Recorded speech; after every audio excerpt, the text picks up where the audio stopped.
Sana mananatili na dito to na gagamitin pagka mayroon mga basura rito sa Manila Bay.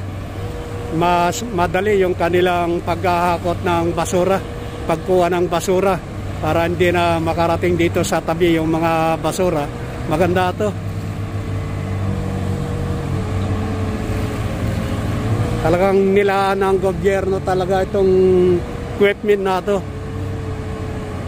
para mayroong katuwang mga naglilinis dito sa Manila Bay, mga kaibigan.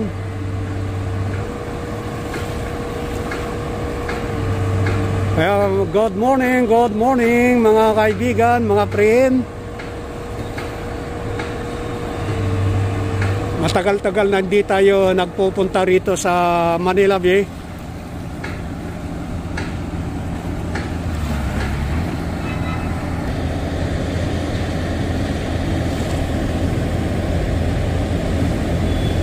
Malaking bagay kung ito ay gagamitin nila sa paglilinis.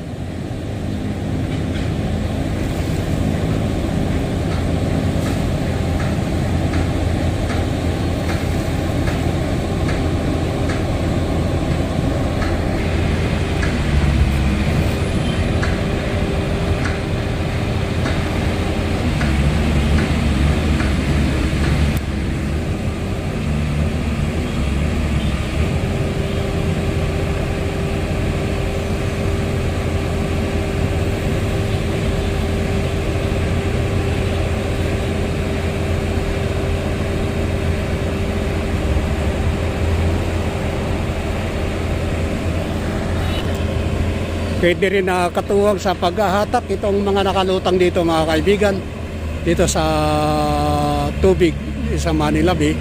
Pwedeng maging katuwang sa pagkokompone itong mga materialis na nakalutang dito sa Manila Bay.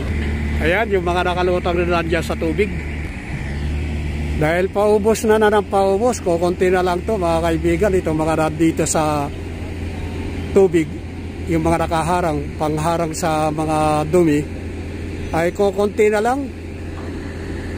Ito, nandito na sa pangpang yung mga palutang, dahil nga puro sira na, hindi na pwede ito, mga kaibigan, no?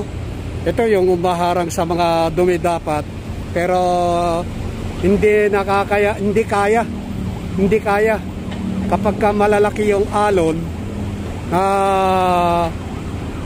papadpad dito sa tabi mismo itong mga palutang. Kaya ito nakanda sira-sira na itong mga palutang na nandito.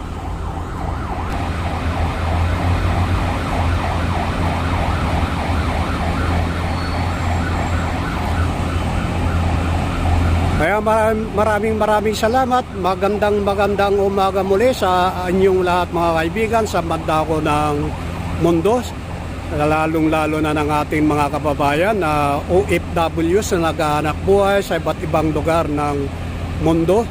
Ay magandang umaga sa inyong lahat, mga kaibigan.